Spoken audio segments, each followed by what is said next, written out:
안녕하십니까? 네, 반갑습니다. 어제 오후에 와가지고 저녁에 토요 교제를 참석을 했습니다. 어제 오신 분들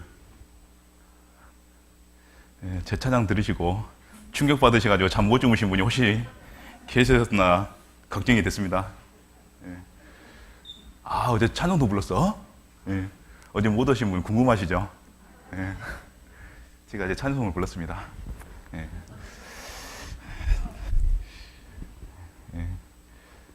설교하고, 물론 설교 끝나면은 굉장히 힘들어요. 근데 어제 불렀던 찬송은 설교보다 더 힘들었습니다. 그래서 오늘 설교는 그렇게 힘들지 않을 것 같습니다. 하나님이 고생한 만큼 어제 찬송 부르느라 고생했으니까 오늘 설교를 은혜 가운데 잘 할 수 있도록 도와주실 거라 생각합니다. 제가 어제도 잠깐 말씀드렸는데 후포 25년 전에 와봤습니다. 후포 연구가 아니고요. 평양에 와가지고 올송정에서 바다를 보고 갔던 적이 있습니다. 그래서 올송정에서 바다를 보고 또 쭉 위로 올라가지고 그 망향정에 가서 또 바다를 보고 정자만 2개 보고 돌아간 적이 있었는데 그 이후로는 사실은 그렇게 와볼 수 있는 그런 기회가 없더라고요.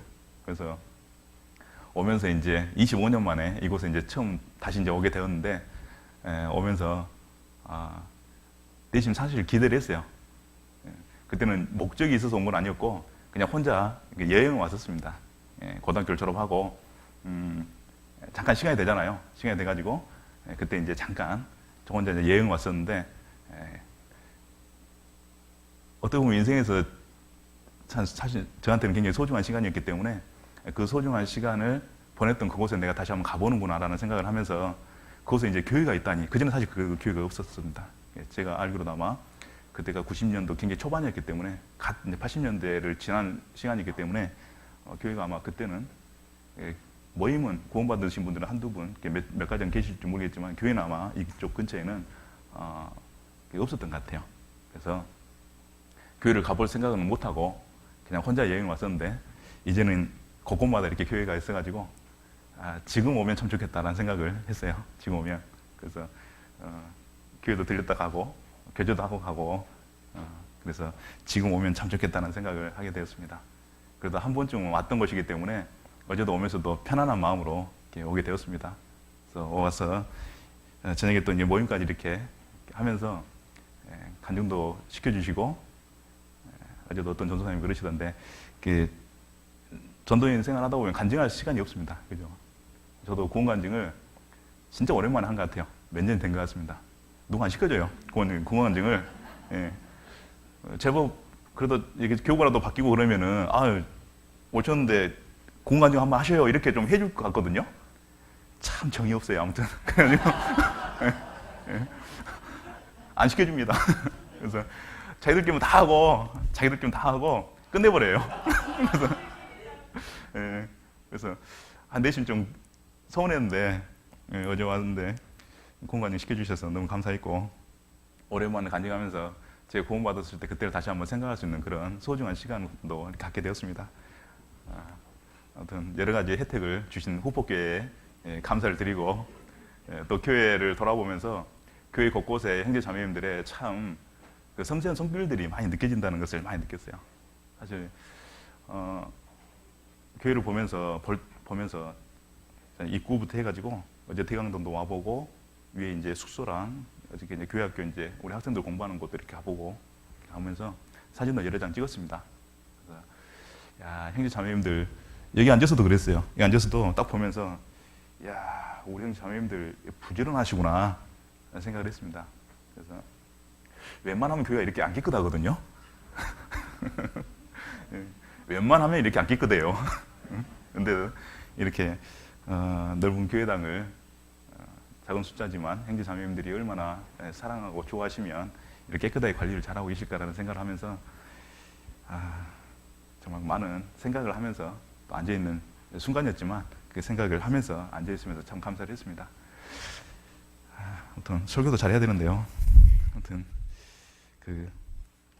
함께 은혜가 되는 시간이 되길 바랍니다. 잠깐 기도하고 함께 말씀 나누도록 하겠습니다. 사랑이 많으신 아버지 하나님, 감사를 드립니다. 주님 귀한 시간 주셔서 또 이렇게 후보 교회에서 함께 신앙생활을 하고 계시는 우리 형제 자매님들 한자리에 모아주셔서 감사를 드립니다.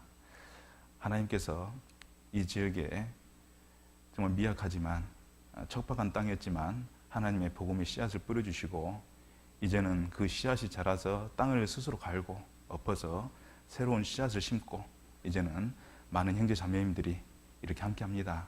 주님, 앞으로도 계속해서 이 지역에 복음의 역사가 계속해서 부흥할 수 있도록 도와주시고 정말 우리 형제 자매님들이 하나 되어서 주의 복음을 위해서 힘써 헌신하며 희생하는 삶을 살 수 있도록 도와주시옵소서. 정말 우리 후법교회 형제 자매님들을 통해서 하나님의 놀라운 역사와 능력이 나타나기를 간구드립니다. 그것을 위해서 우리 형제 자매님들 한 분 한 분을 주님께서 붙드시고 인도해 주셔서 각자에게 맞는 말씀 그리고 각자에 맞는 교제를 주님 우리가 함께하지만 각자의 심령에게 허락해 주시기를 부탁드립니다. 오늘도 귀한 말씀을 하나님 증거하기 위해서 그리고 우리가 상고하기 위해서 이곳에 함께했습니다. 주님께서 한 사람의 입술에서 나가는 말씀이지만 각자에게 하나님의 음성으로 들려주시기를 부탁드립니다. 모든 것 주님께 의지하오며 우리를 사랑하시는 예수님 이름으로 기도드렸습니다. 아멘. 오늘 성경 본문은 창세기 35장으로 하겠습니다. 창세기 35장 가보도록 하겠습니다.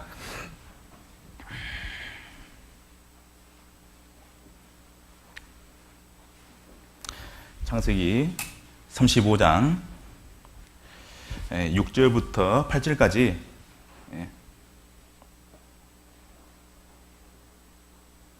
창세기 35장 6절부터 8절까지 천천히 함께 읽어보시겠습니다.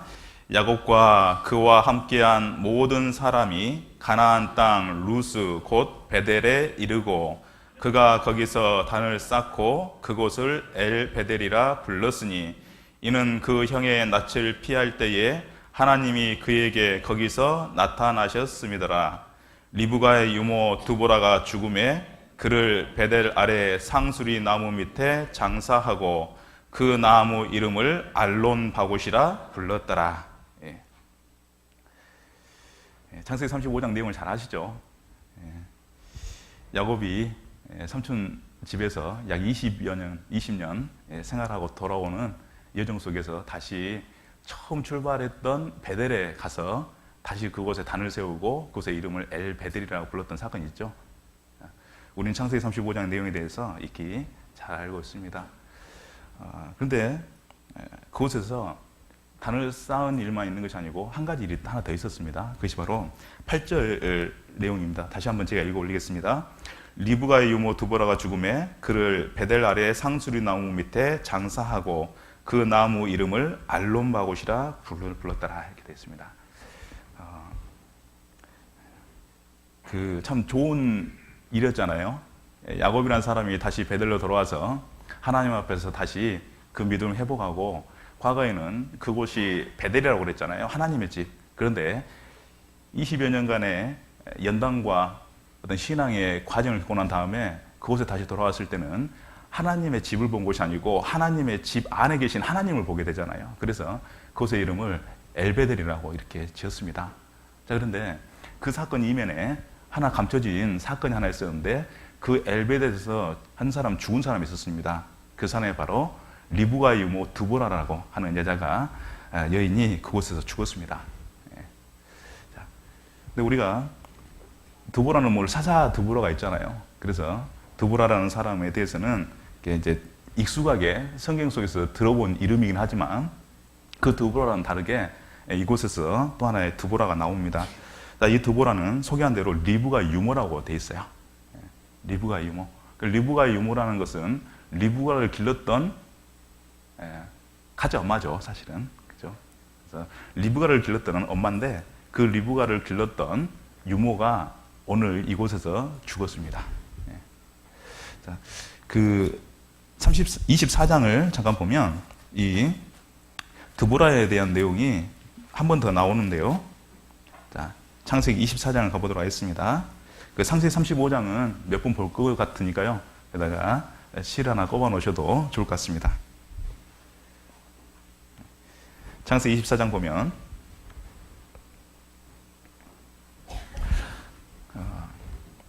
아브라함의 종이 바다마람에 와서 그 리브가를 만나잖아요. 리브가를 이제 보내달라고 했을 때 그의 엄마들이 55절 보면 엄마와 가족들이 이렇게 이야기합니다.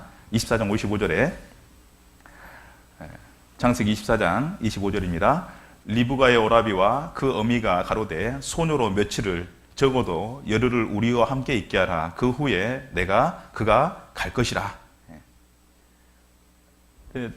사실은 부모로서는 그리고 가족으로서는 굉장히 당황스러운 일이죠. 갑자기 어디서 이상한 사람이 나타나가지고 딸 달라고 하면은 쉽게 줄 수 있는 부모는 아마 없을 겁니다. 그죠? 여기 앞에도 이제 이쁜 딸이 2명 앉아 있어요. 물론 좀 졸리는 눈빛으로 저를 쳐다보고 있어서 제가 가능하면 지금 이쪽 안 보려고 지금 왜냐면은 설교의 가장 큰 함정이 어디냐면요. 졸린 눈빛입니다. 딱 설교를 은혜 가운데 딱 하다가 그 초점 없는 눈빛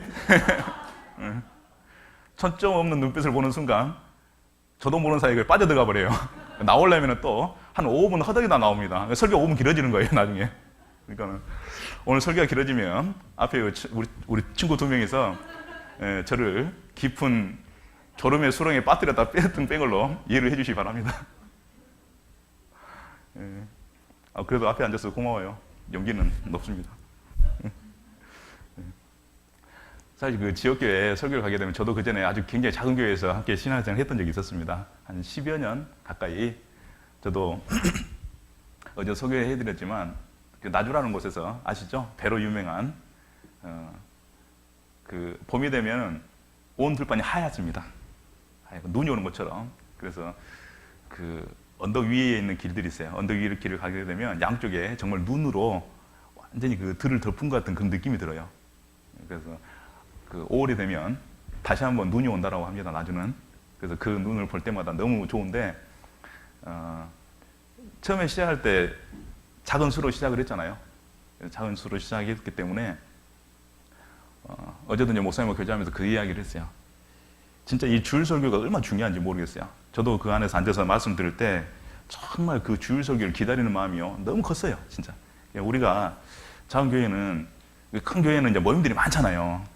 모임들이 많고 또 도시에 있는 분들은 좀 여유가 시간적인 여유가 있기 때문에 밤에 자주 모이는 시간들이 많이 갔잖아요. 그런데 우리는 거리도 이렇게 멀고 또 이제 바쁘기도 하고 그러다 보니까 교통편도 별로 안 좋고 그러다 보니까 자주 못 모입니다. 그러니까 우리가 모였을 때 들려지는 말씀, 그 말씀이 정말 소중하잖아요. 그래서 정말 주일 말씀, 특별히 작은 교회에서 전해지는 주일 말씀은 이 말씀 가지고 일주일 살아야 되잖아요. 그죠? 아무튼 최소한 못 살아도 어느 정도 살아야 됩니까? 3일은 살아야 되잖아요. 3일은. 수요일날 말씀 듣고 또 3일 살더라도. 그러니까 이 3일을 어떻게든지 우리가 하나님 앞에서 바르게 살아가야 되는데 그 힘이 과연 어디서 나오냐면 그 주일 말씀에서 나오잖아요. 그러니까는 저도 주일날 항상 어떤 마음으로 말씀을 들었냐면 야, 이 말씀 가지고 내 3일 동안 내가 먹고 살아야 될 말씀이니까 잘 드려야 되겠다 이 생각을 가지고 들었거든요. 아무튼 수요일까지 버텨야 되잖아요. 죽으나 사나, 그죠? 전라도 사투리로 죽으나 사나 버텨야 돼요. 그러니까 정말 주일 말씀을 진짜 많이 기다렸어요. 그러니까는 그 마음을 저도 알아요. 그러니까는 오히려 큰 교회 갈 때 마음에 부담이 많이 되긴 합니다. 그런데 말씀의 준비는 작은 교회에 가는 것도 똑같이 준비를 해야 돼요. 오히려 더 많이 해야 된다는 생각이 듭니다. 그래서 오늘 또 말씀 이렇게 하면서 진짜 3일 동안 드실 만한 양식을 드려야 되는데 나가면 다 잊어버리면 어떡하지? 먹고 화장실 가는 분 계시잖아요. 먹고 화장실 가버리는 분 계시잖아요. 이러면 어떡하냐 싶어가지고 지금 굉장히 부담이 됩니다. 무슨 말인지 알겠죠? 내가 정상적인 컨디션으로 지금 말씀 전해야 되는데 그래서 말씀이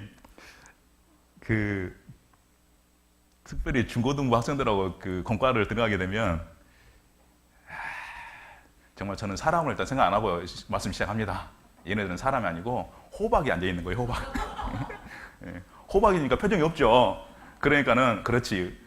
호박인데 표정이 있겠어? 이제 그런 마음으로 이제 말씀을 전하다 보니까 이제 말씀 전합니다. 왜냐하면은 사람이라 생각하면은 못 전해요. 우리 두 친구가 호박이 되지 않기를 간절히 사모합니다. 자, 창세기 24장 다시 가보도록 하겠습니다. 그래서 이제 물어보잖아요. 이제 그러면 당사자한테 물어보자. 그래가지고 58절에 리브가를 불러 그에게 이르되 네가 이 사람과 함께 가려느냐? 그가 대답하되 가겠나이다 그렇잖아요. 그러니까 바로 이제 짐 싸서 이제 갈 준비를 합니다. 근데 엄마 아빠 마음은 아마 이때 굉장히 당황스러웠을 거예요. 어떻게 좀 준비를 좀 해서 좀 보낼 수 있으면 좋은데 뭘 준비할 수 있겠어요, 그죠? 뭐 좋은 옷을 하나 번 해서 입혀서 이렇게 보내주고 싶은데 그럴 수도 없고, 아니면 뭔가 이렇게 혼수를 좀 몇 가지 준비해가지고 보낼 수 있으면 좋은데 그럴 수도 없고, 그죠? 정말 부모 입장에서는 굉장히 당황스럽고 어려운 순간이었을 것 같아요. 근데 그때 그 부모가 다른 것은 다 못 해줘도, 정말 다른 것은 다 못 해줘도, 그 모든 것을 못 해줘도 괜찮을 한 가지 방법을 강구해냈어요.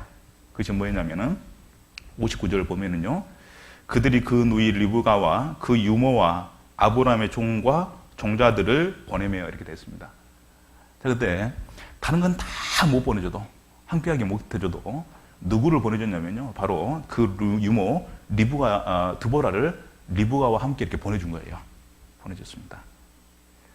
그 전에 그 리브가가 바다마람에 있었을 때, 그때 그 리브가를 길렀던 사람이 이 드보라였고, 드보라가 멀리 가나안 땅까지 시집 갈 때 함께 동행했던 사람이 누구였냐면 바로 이 드보라였습니다. 그러니까는 이 드보라는 리브가가 처음 가나안 땅 갈 때 그곳에 갔다가 그날 죽은 거예요. 35장에서. 그 과정은 성경에 나와 있지 않습니다. 그런데 오늘 제가 이 드보라에 대한 말씀을 드리고 싶었던 것은 뭐냐면, 언젠가 성경을 읽다가 이 드보라가 눈에 들어왔어요. 그 여인에 대해서 한번 묵상을 해본 적이 있습니다. 묵상을 해봤더니 그 드보라를 통해서 얻는 것들이 너무 많았어요, 제가. 그래서 어쩌면 오늘은 설교는 제 간증일 수도 있습니다. 그리고 제 각오일 수도 있고 제 바람일 수도 있습니다. 드보라 같은 삶을 살면 좋겠다라는 생각을 했던 적이 있습니다. 그래서 정말 이 드보라에 대해서 깊이 묵상해 보는 것은 우리 신앙에 또 하나의 큰 힘을 줄 수 있는 그런 하나의 말씀이고, 한 구절의 말씀이고 또 한 사람이라고 생각이 들어서 오늘 함께 나누고자 합니다. 다시 창세기 35장 가보도록 하겠습니다.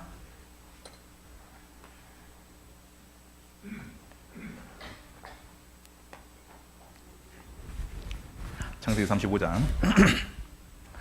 자, 그럼 이제 좀 아시고 이제 다시 한번 6절부터 제가 천천히 읽어보겠습니다. 야곱과 그와 함께한 모든 사람이 가나안 땅 루스 곧 베델에 이르고 그가 거기서 단을 쌓고 그것을 엘베델이라 불렀으니 이는 그 형의 낯을 피할 때에 하나님이 그에게 거기서 나타나셨습니다라. 리브가 유모 드보라가 죽음에 그를 베델 아래 상수리 나무 밑에 장사하고 그 나무 이름을 알론바곳이라 불렀더라. 자, 이제 두 번째 읽어보니까 어떠세요? 이해가시죠?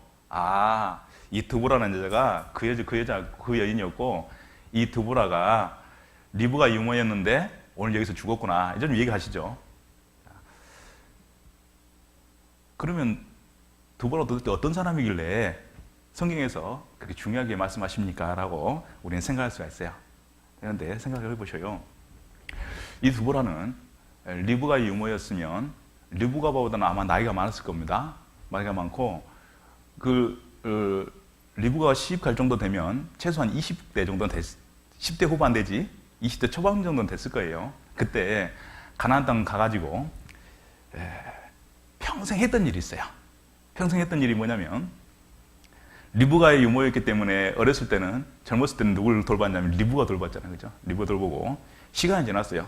시간이 지나서 리브가 나중에 20년 후에 에서와 야곱을 낳았잖아요. 맞습니까? 에서와 야곱을 낳아서 나중에 또 뭐 했어요? 에서와 야곱 길렀잖아요, 그죠? 에서와 야곱 길렀는데 야곱이 나중에 봤다 말하면 도망갔잖아요. 물론 그 전에 에스라는 사람도 결혼을 일찍 했어요. 일찍 해가지고 아내가 많았습니다. 아이를 또 많았겠잖아요. 그러면은 그 아이를 누가 돌봤겠어요?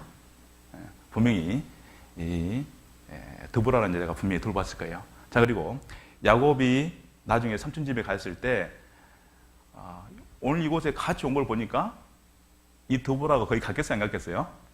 갔겠죠. 대답해 주세요.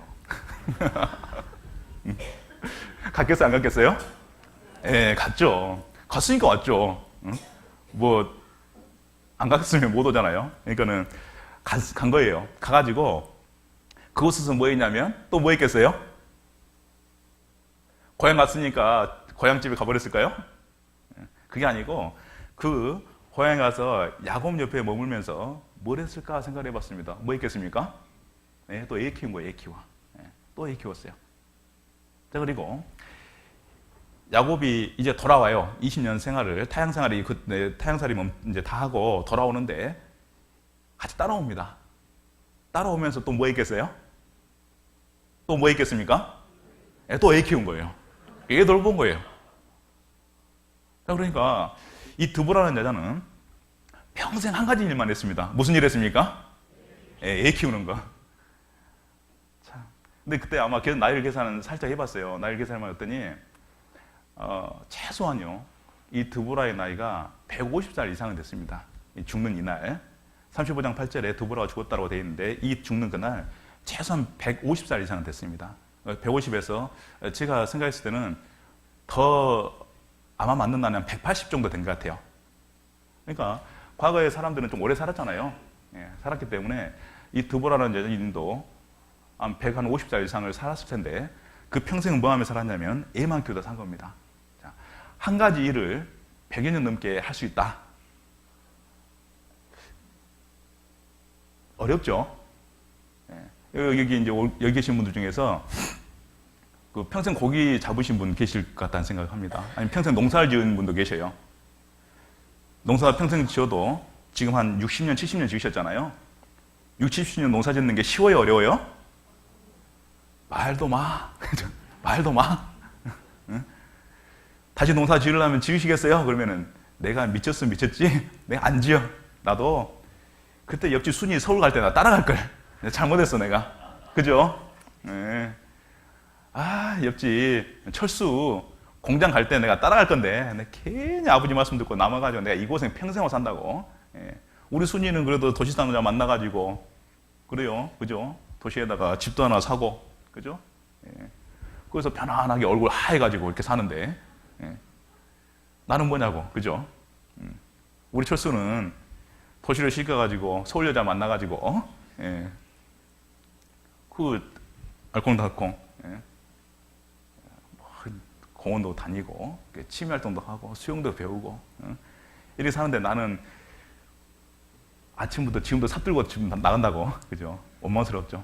평생 무엇인가 한 가지를 한다는 것은 굉장히 어려운 일 같아요. 저도 직장생활 하면서 저희 직장에서 30년 되신 분 이렇게 보면은 예스럽지 않게 보였어요. 30년 정도 됐으면 어때요? 가끔 이런 사람들 있잖아요. 계룡산에서 30년 막 이런 사람 있으면 그런 사람 보면 뭐라 그래요? 야, 신통한가 보다. 그런 느낌이 들잖아요. 고작 30년 했는데 뭐라고 어떤 생각이 드냐면 야, 저 사람 굉장히 신통하고 굉장히 영험한 것 같다라는 생각을 하잖아요. 그런데 아이를 몇 년 기르냐면은 한 100여 년 기르었다고 생각해 보세요. 이분은 오죽하겠어요? 여기 이제 우리 어머님들은 다 아이를 낳아서 기르신 분들인데 제일로 어려운 게 뭐예요? 제일 어려운 거. 의도가 있잖아요. 그러면 의도를 아시고 대답을 좀 해주셔야 돼요. 뭡니까? 이라고 말아요? 에바요? 이라고 말한다니까요. 저도 마찬가지입니다. 정말 제 집에 이 딸랑 둘이 있는데 저희 자매가 없을 때 제가 가끔씩 봅니다. 보면은요, 야, 이제 전도연 씨를 그렇게 그리울 수가 없어요. 최소한 전도연 씨는 어때요? 귀찮게는 안 하잖아요. 그죠? 이름 많아도 귀찮게는 안 하니까. 근데 정말 얘 보면서 야, 내 자식이지만 진짜 키우기 힘들다. 세상에 하나님 감사합니다. 저를 자매로 태어나지 않고 형제로 태어나게 해주셔서 정말 감사합니다. 그런 감사가요, 막 가슴속에서 우러나와요, 막. 진짜. 예. 진짜 우러나옵니다. 그런데 그 힘든 일을 몇 년 봤냐면 100년 보라 그러면 쉽겠습니까? 근데 그 일을 이 리브가는요, 드보라는 평생 한 거예요, 평생. 그것을 뭐라고 이야기할 수 있는 충성이라고 이야기할 수 있을 겁니다. 충성이라고, 그죠? 제가 가장 먼저 묵상을 하면서 이 드보라를 묵상하면서 가장 먼저 떠올랐던 단어 하나가 뭐냐면 충성이었어요. 충성. 야, 아무리 사람이 시킨다고 하기도 좀 어렵잖아요, 그죠? 그리고 내가 종이기 때문에 내가 그 일을 맡았기 때문에 내가 한다라고 하면서 평생 그 일을 100년 넘게 한다는 것도요, 굉장히 어려울 것 같아요. 그런데 그것을 한 사람이 바로 누구냐면 바로 이 드보라였습니다.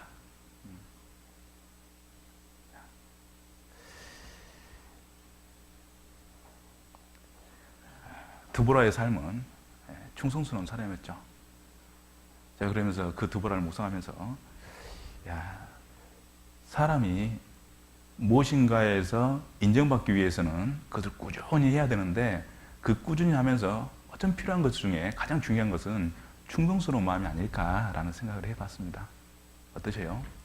우리도 교회 가운데 이렇게 신앙생활을 해오면서 지금 이제 이곳에 계신 분들 중에서 한 20년 넘게 이제 신앙생활 하신 분이 계시고 10년 혹은 5년, 수년 이렇게 신앙생활 해오신 분들이 계시는데 참 멋있다라고 생각되는 분들이 있어요. 있습니까? 없습니까?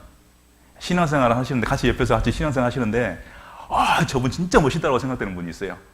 혹시 없으셨어요?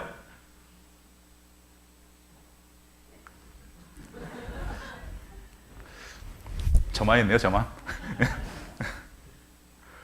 얼굴 말고요. 얼굴 멋있다 이거 말고 괜히 또 잘생기신 분 떠오르지 마시고요. 그 얼굴 말고 진짜 신앙적으로 좀 멋있는 분 계시잖아요. 이게 물론 성경 안에는 많이 있어요. 성경 안에는 많이 있는데 우리 함께 교제하는 형제 자매들 성경에는 없습니까? 있습니까? 없습니까? 있죠. 정말 형제건 자매건 정말 너무 멋있는 분들이 계셔요. 어떤 분들이 멋있어요? 정말 한 가지를요 꾸준하게 흔들림 없이 쭉 행하는 그런 모습 보면요 너무 멋있어요. 너무 멋있어요. 저도 교육 가운데 정말 존경하는 분들이 많이 계십니다. 그러면서 저도 그분들을 보면서 나도 저런 모습으로 살았으면 좋겠다라고 했던 분들이 계셔요. 그런 분들은 대부분 어떤 분들이냐면 한순간 하나님께 쓰임받고 멀어지는 분들이 아니었습니다.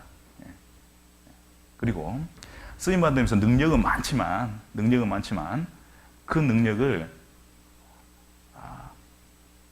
나보다 많은 능력이 있기 때문에 그분을 멋있다고 생각해 본 적이 없어요.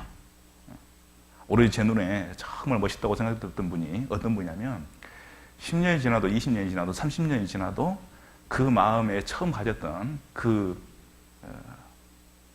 신앙관, 그죠?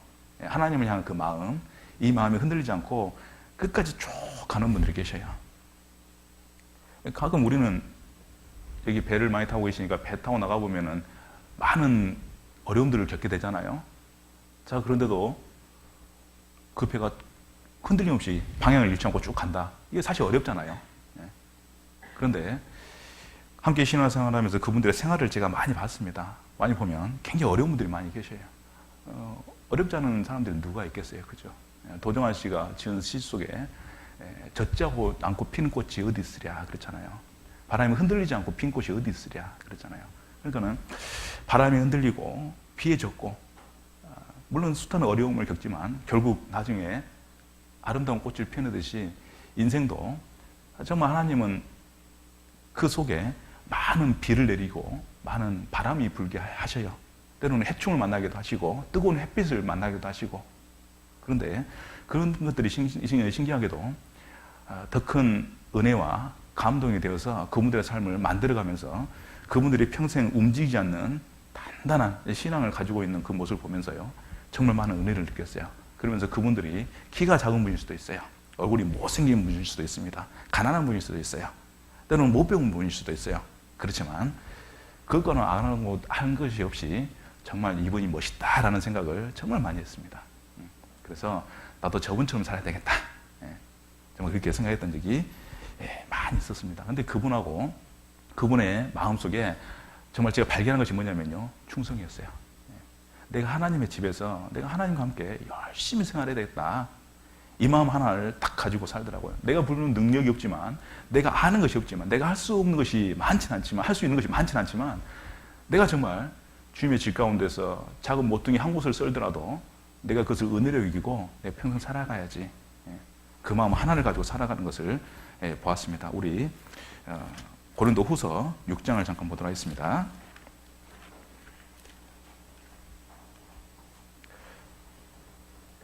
고린도후서 6장입니다.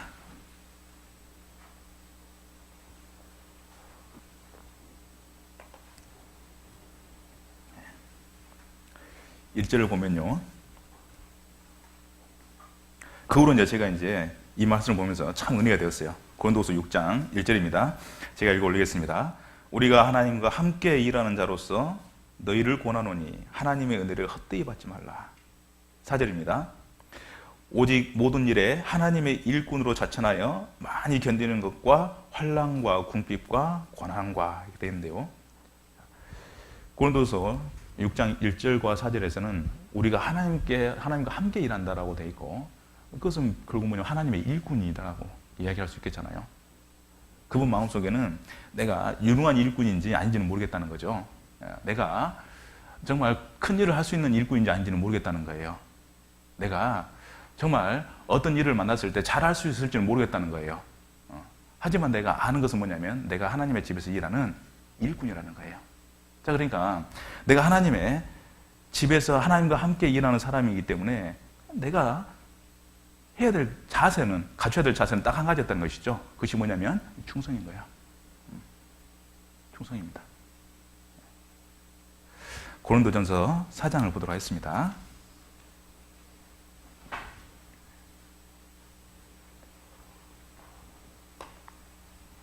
고린도전서 4장입니다. 4장 1절, 2절 함께 읽어보시겠습니다. 사람이 마땅히 우리를 그리스도의 일꾼이요 하나님의 비밀을 맡은 자로 여길지어다. 그리고 맡은 자들에게 구할 것은 충성이니라 그랬잖아요. 그죠?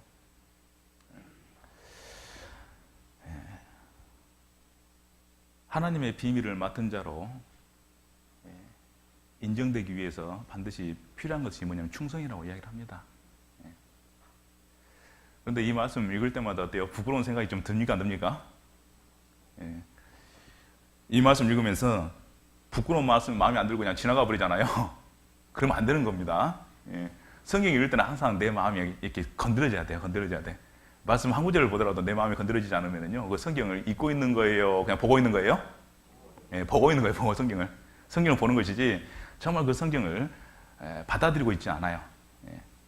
눈만 보고 있는 건 눈만. 이 말씀 읽을 때마다 우리 마음속에 어떤 마음이 있어야 되냐면 사실 좀 부끄러운 마음이 있어야 될 것 같아요. 왜냐하면 우리는 아마 바울의 간증처럼 이런 삶을 사는 사람은 아마 우리 중에는 쉽지 않을 것 같다는 생각을 해요.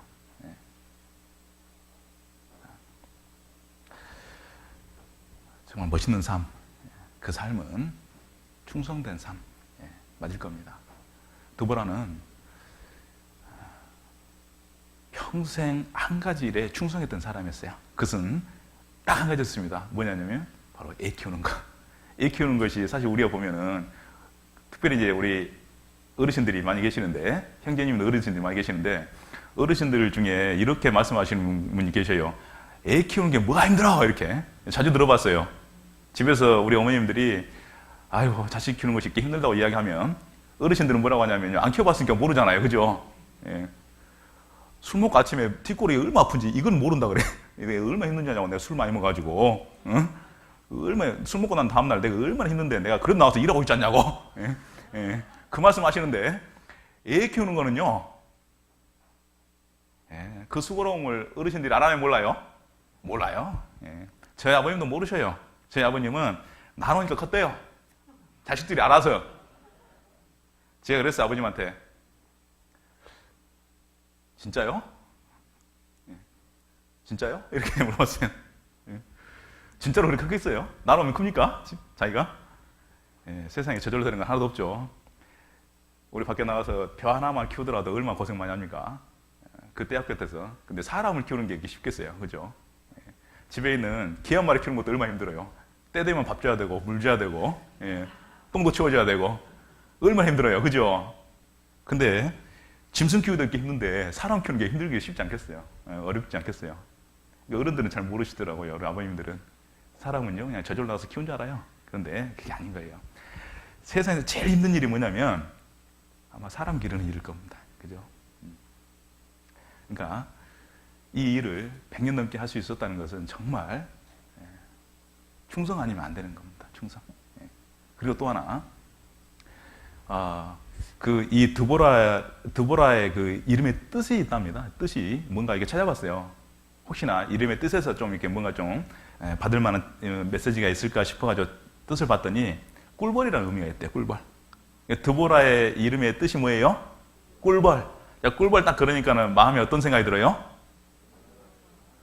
요즘은 사라졌는데 뭐 이런 거 그런 걱정이 아니고 꿀벌 하면은요 마음이 왠지 야 그렇지 유익된 것 같은 그런 느낌이 들잖아요.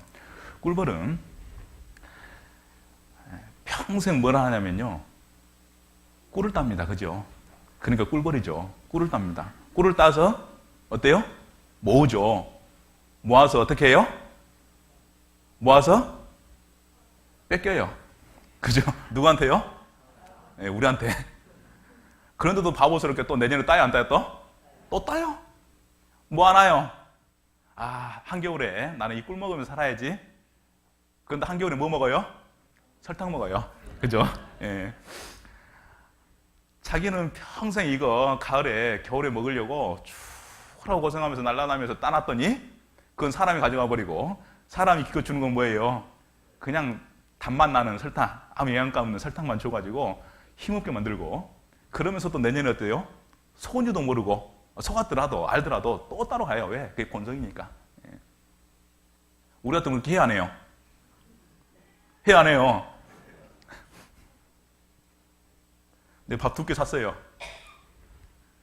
밥 2개 샀어요. 다음에 만났어요. 밥 다 먹고 또 앉아있는 거예요. 가만히. 물 괜히 2컵 마셨어요. 배부른데. 그래도 안 일어나요. 3컵 마셨어요. 그래도 안 일어나요. 오늘도 내가 내나 봐야 돼. 내야 되나 보다. 일어나서 계산합니다. 다음에는 밥 먹자고 해요, 안 해요? 해요, 안 해요? 안 한다니까요. 이게 사람이에요. 그죠? 내가 2번 샀으면 우리 마음속에는 이런 마음이 기대가 있어요. 이번에는 저 사람이 사겠지. 그런 마음이 있습니까? 없습니까? 있잖아요. 그죠? 자, 그런데 꿀벌은 바보예요. 꿀벌은 바보입니다. 평생 뭐 하냐면요. 꿀 따다 죽어요. 그냥. 근데 그 이름만큼이나 참 맞는 것 같아요. 이 드보라는 평생 뭐 하며 살았습니까? 남을 위해서 희생하다 살다 죽은 거예요. 그냥. 남을 위해서 그냥 희생하다가 그냥 살다 죽었어요. 바보스럽죠. 그런 삶을 살아가는 사람 어찌 보면요. 내 옆에 그런 사람이 있다. 그러면 우리는 뭐라고 조언해주고 싶어요? 평생 남의 일 가서 도와주고 남의 뒤치다거리 다 쫓아다니면서 해주고 남들 무슨 일 있으면 가서 도와주고 자기 무슨 일 있을 때는 어때요? 몸 아파서도 밖에 나가서 다른 사람 도와주고 어떤 일 있으면 가서 그 일 해주고 그러면 돈도 안 받고 보상도 못 받고 그렇게 한다. 그러면 만약에 그런 사람이 우리 가족 중에 있다. 내 남편이 만약에 그런다. 내 부인이 그런다. 내 아들, 딸이 그런다. 그러면 그 아들, 딸한테 뭐라 그러겠습니까? 뭐라 그래요? 잘한다고 해요? 잘해요? 이놈아. 너는 왜 사냐 그렇게? 응? 실수 없는 놈아. 그죠? 저희 어머니한테 제가 들었던 소리입니다. 이런 실수 없는 놈. 왜냐면 부모님들은요. 자기가 하는 것은 그래도 조금 할만해요. 근데 내 가족 중에 누가 그러고 살잖아요. 그럼 답답한 거예요. 아유, 저 바보 같은 녀석. 응? 그러면서 내 이웃 중에 만약에 그런 사람이 있으면요. 나도 그렇게 이야기해 줄 것 같아요.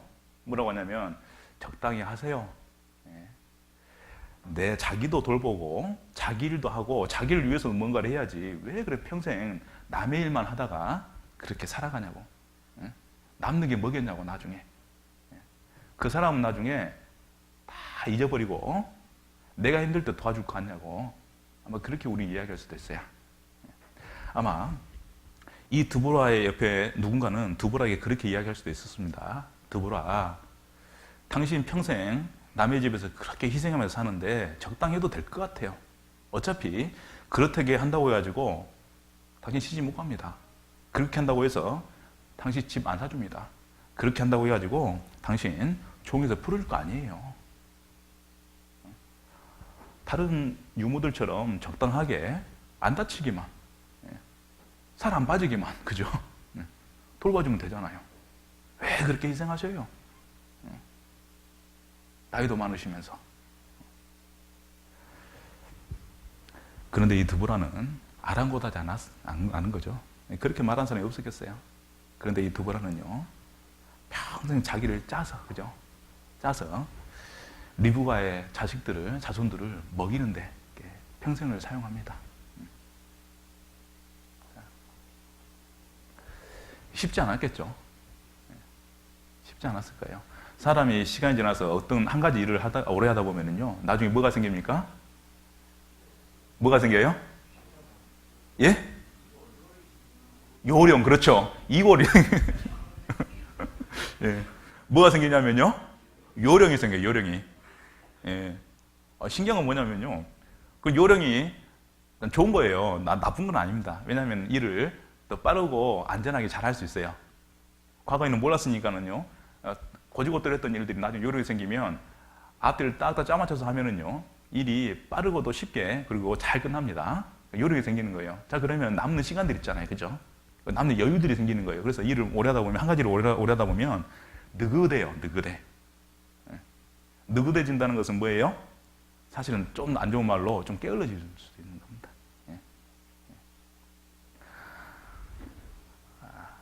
이 드보라도 한 가지를 100년 넘게 했기 때문에 요령이 얼마나 좋았겠어요, 그죠?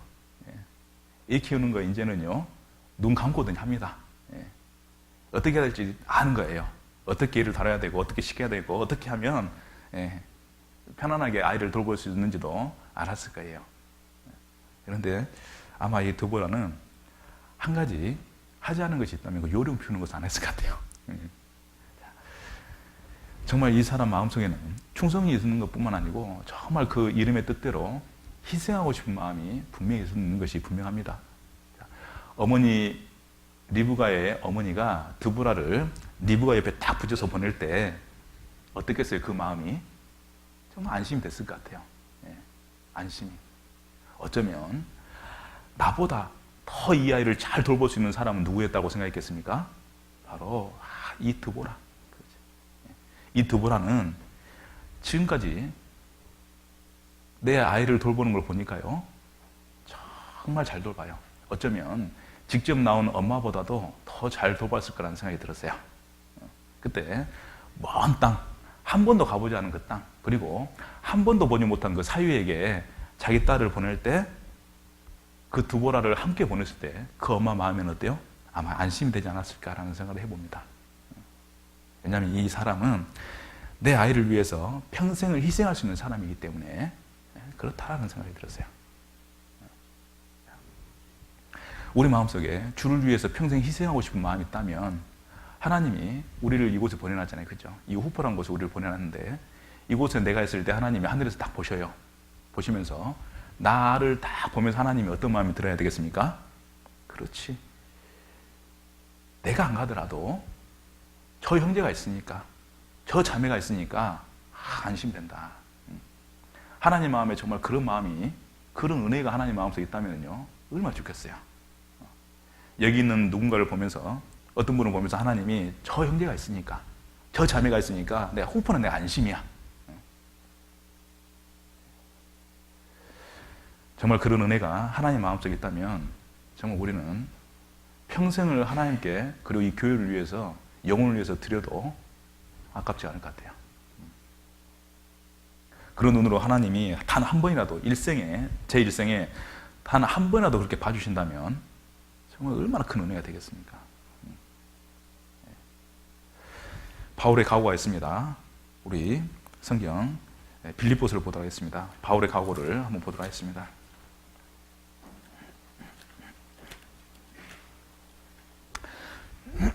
빌립보서 2장 17절입니다.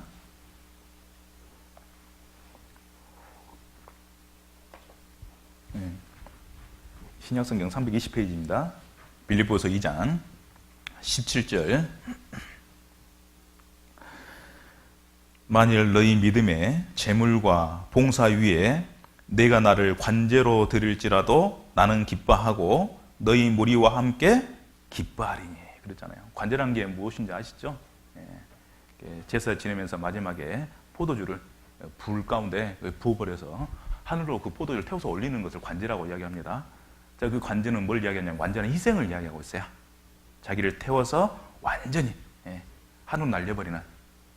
사도 바울은 교회를 위해서, 한 영을 위해서 자기를 태워버릴 각오로 살았던 사람이죠. 드보라를 보면서 사도 바울의 이 모습이 떠올랐어요. 정말 어쩌면 드보라도 이 리브가의 가족을 위해서, 그 자녀들을 위해서 나를 태워야 되겠다, 아마 그 마음으로 살지 않았을까.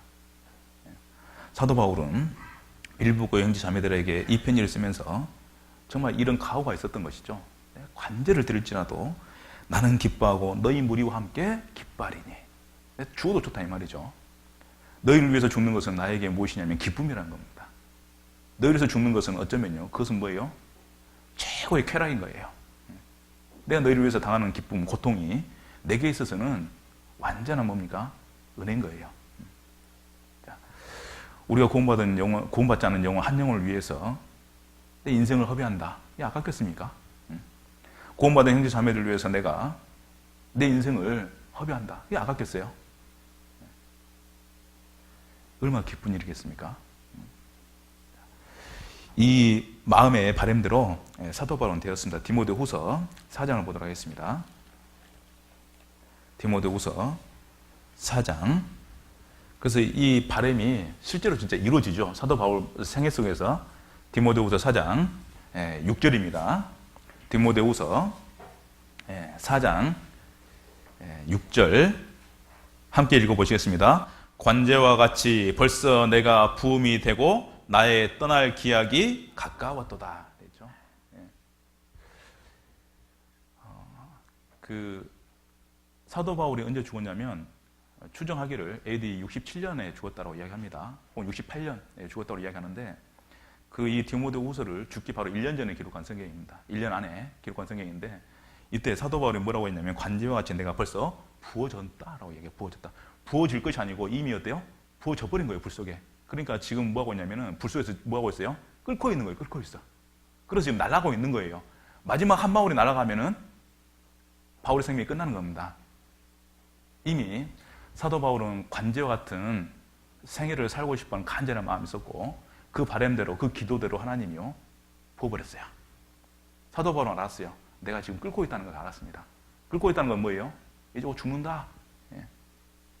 근데 사도 바울이 이 끓고 있을 때 기뻐했겠습니까? 슬퍼했겠습니까? 예? 기뻐했겠어요? 슬퍼했겠어요? 예, 기뻐했습니다. 왜냐하면 자기의 소원이 이루어지니까. 예. 세상에 죽는데 기뻐하는 사람이 별로 없죠. 사실 진짜 신기한 거예요. 구원받는 그리스도인은 죽어도 좋아요. 예, 죽어도. 근데 괜히 사고당해 잘못해가 죽는 거 말고요. 정말 주님의 안에 살다가 죽는 것은 우리에게 있어서는 뭐예요? 꿈이죠, 꿈. 정말 우리가 죽고 싶은 그런 꿈. 그렇게 죽고 싶은 꿈.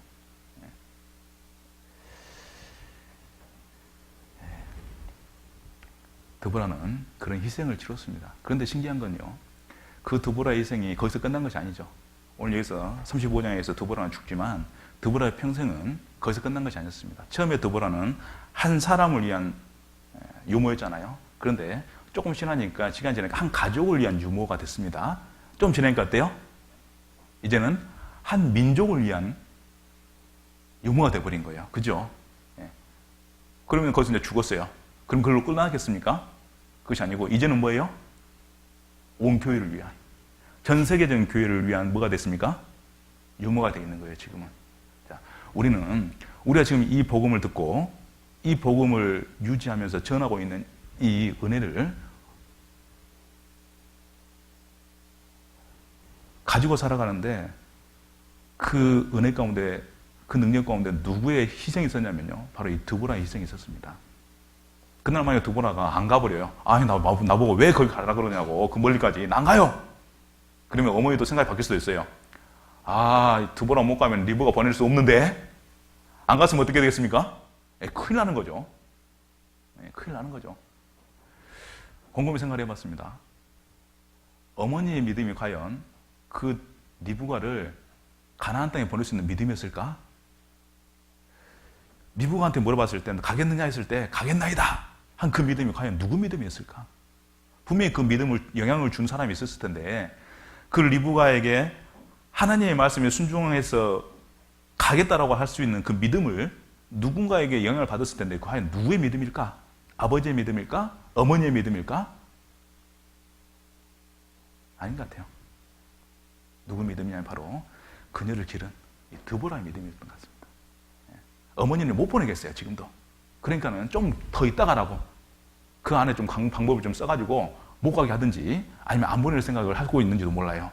그런데 그 순간 가겠습니다. 정말 그 단호한 믿음을 가르쳐 준 사람이 누굴까? 누굴까?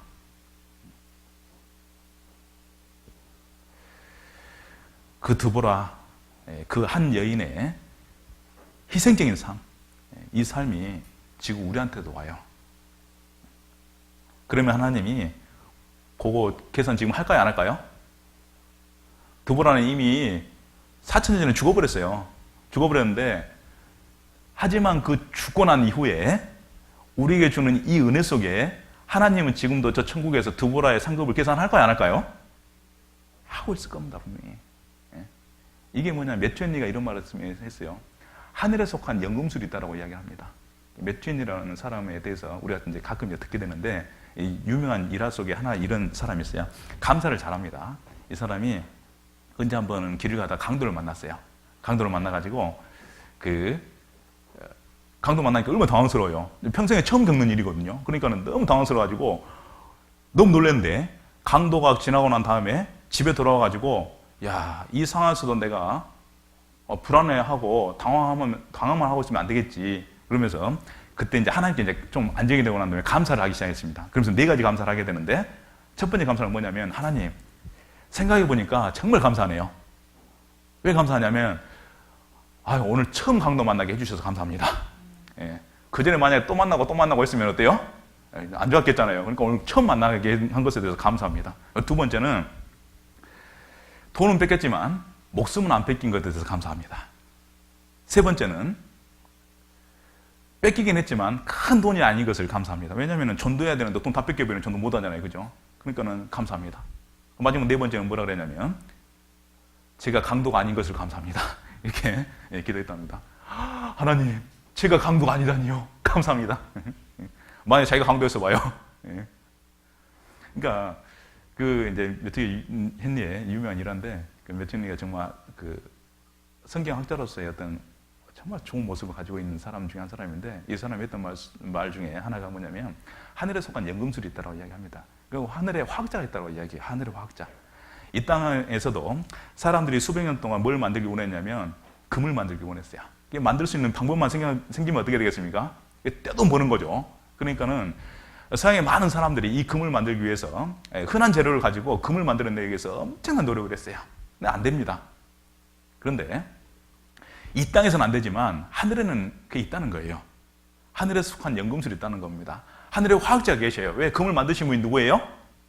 하나님이시잖아요. 그러니까 이 땅에 천한 사람을 들어서 정말 보잘것없는 능력을 들여서 하나님이 하늘에 값진 것들을 만들어 주신다고 말씀하셔요. 그것이 바로 하늘의 연금술이라고 이야기합니다. 정말 이름 없이 살다가 이름 없이 죽을 수밖에 없는 한 사람의 종으로서의 삶, 이 드보라의 삶, 이 가치없는 삶이잖아요. 어떻게 보면은. 근데 그 사람의 삶을 하나님이 들어서 뭘 만들었냐면요, 기독교 역사를 만들어버린 거예요. 놀랍지 않습니까? 모세는 죽었어요. 모세의 40년은 이스라엘 역사 4,000년을 지금도 만들어내고 있습니다. 바울의 20년은 기독교 역사 2,000년을 지금도 만들어내고 있어요. 어떠세요? 그러면 우리의 삶도 짧은 시간 우리가 신앙생활을 하게 되지만 이 짧은 신앙의 삶이 내가 죽고 나면 끝나버린 것이 아니죠. 지금 하고 있는 내 모습 속에 이 삶이 전부가 아닌 겁니다. 우리가 하고 나서 누군가 다시 이 자리를 돌아왔을 때 우리가 함께 했던 그 은혜, 함께 나눴던 그 희생, 우리가 겪었던 그 고통, 그것이 뭐가 되냐면 나중에 구원받고 이 자리를 채울, 그리고 혹시 나중에 구원받아야 될 저 많은 영혼들에게 뭐가 되겠어요? 영향을 주는 겁니다. 영향을. 그러니까 오늘 내가 길을 가다가 교회당 와서 쓰레기 하나를 주었어요. 이거 사라질까요? 안 사라질까요? 쓰레기통에 버리고 나는 잊어버렸어요. 그런데 그 힘이 사라지겠어요? 계속 갈 것 같아요? 계속 가요. 누군가 봤어요. 저 형제님 쓰레기를 줍네. 나도 죽어야지. 그러면 어때요? 교회가 전체가 죽고 있어요. 이제 물이 떨어졌어요. 바닥에. 처음에 닦는 분이 없습니다. 어떤 분이 와서 닦았어요. 옆에서 누군가 봤어요. 야, 부끄럽다. 내가 좀 전에 봤는데, 나는 더 빨리 봤는데, 내가 안 닦았네. 다음에 저런 일 있으면 내가 꼭 닦아야지. 자, 그러면 어떻게 되겠어요? 다음에 바다에 물 떨어지기가 무섭게 모든 형제자매들 닦고 있다니까요. 이 교회당 지을 때도 분명히 누군가 한 분이 정말 희생한 분이 계실 겁니다. 가장 앞서서 교회당 지읍시다. 최선을 다해서 희생하겠습니다. 그분이요, 앞장서서 헌금도 하시고 봉사도 하시고 그 감동을 누군가를 힘입었어요. 그래서 우리 모두 감동돼가지고 우리 함께 합시다 해가지고 이거 세우는 거예요. 자, 세워놓으니까 어때요? 우리는 물론 그 전에 고생 끝냈고 헌금 끝냈고 이제는 내가 그 혜택을 받고 있다고 생각하고 있어요. 하지만 지금 우리가 앞으로 전돼야 될 많은 영혼들은 우리가 해놓은 그 희생 속에 어때요? 편안함을 얻잖아요. 그때 하나님 잊어버릴 것 같아요? 야, 네가 이렇게 해놓으니까 얼마나 편하게 말씀 듣냐.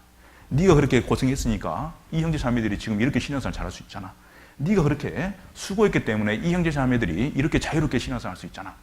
하나님 잊어버리겠습니까? 우리는 하늘에 지금 연금술을 만나고 있는 겁니다. 마태복음 19장 29절을 보면 이런 말씀이 있습니다.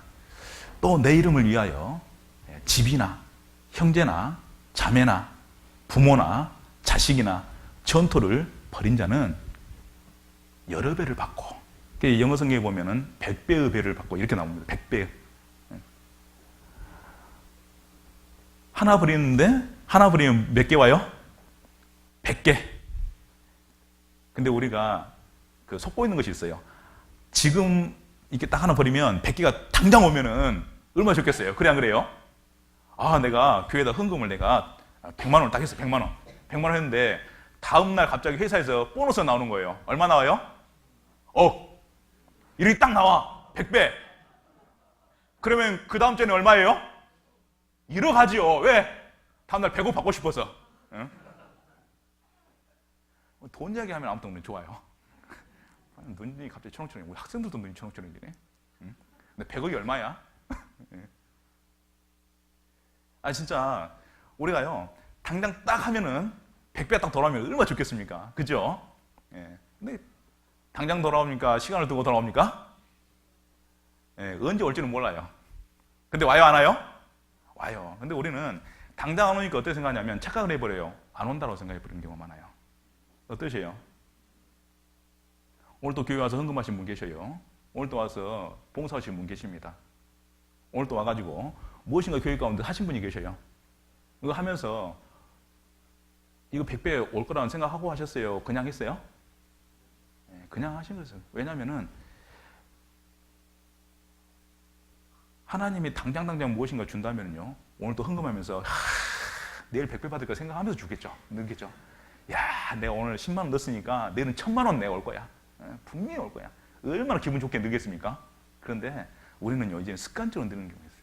왜냐면은 당장 그 은혜가 안 오니까요 잊어버려요. 언제 올 줄 모르고 까마득하니까 잊어버리는 경우가 있는데 걱정 마셔요. 드보라의 100년의 시간을 하나님이 사용하셔서 그 후로 4,000년 기독교 역사를 만들어내면서 지금도 4,000년이 지난 이 시간도 어때요? 하나님 그 두보라의 삶을, 희생을 거두고 계시잖아요. 그죠? 그러면서 누구 주고 있어요, 지금? 두보라 주고 있어요, 지금. 두보라 창고가 굉장히 클 것 같아요. 거기 하나님이 4,000년 동안 계속 넣어주고 있는 거예요. 야, 오늘 후포교회 생지 자매들이 너 때문에 은혜 받았다? 네 몫이다? 하나님 준 거예요. 야, 이번에 후포교회 생지 자매들 중에서 몇 사람이 너 말씀 배우더니 너처럼 살겠다고 각오하고 오늘도 성경 읽더라, 기도하더라, 전도하더라, 봉사하더라. 왜요? 하나님 주고 싶으니까. 4,000년 동안 걷어들였으면 얼마나 걷어들였겠어? 100배 더 걷어들였겠죠. 그죠? 보셔요. 우리의 잠깐의 희생이지만 하나님은요, 그것을 통해서 끊임없이 우리에게 복을 주십니다. 잊어버리면 안 돼요. 착각하면 안 됩니다. 오지 안 올지 모른다는 그런 생각도 하면 안 돼요. 반드시 주셔요. 그래서 우리는 해야 됩니다. 뭘 해야 되겠습니까? 희생해야 됩니다. 희생. 교회를 위해서, 영혼을 위해서 희생하는 것은요, 우리에게 있어서 이거는요, 피할 수 없는 것이죠. 그리고 또 하나는 이 드보라의 삶 속에 정말 교훈이 되는 것이 뭐냐면 한 가지가요, 또 소망입니다. 소망.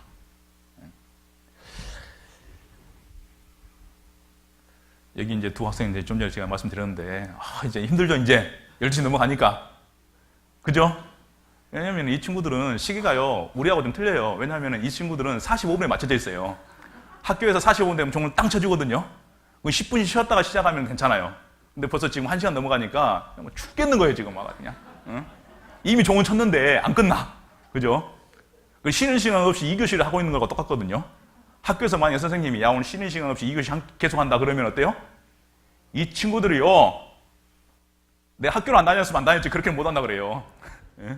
그런데 지금 1시간을 넘게 이렇게 하고 앉아있으니 오죽 힘들겠습니까? 그런데 나중에 제가 이러는 거죠. 끝나고 내가 10만 원씩 줄게. 농담이요. 농담. 그냥 해본 이야기예요. 10만 원씩 줄게.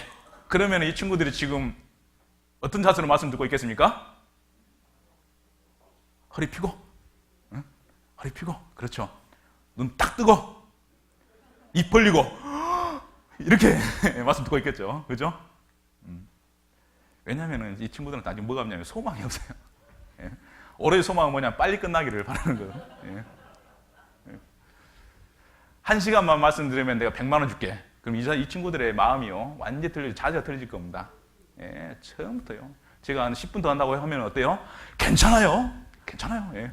제가 20분 더 해도, 괜찮아요. 예. 근데 아무 대가 없이 제가 만약에 35분까지 한다. 그러면은, 또 5분이나 더 한대? 막 이제 이러는 거죠.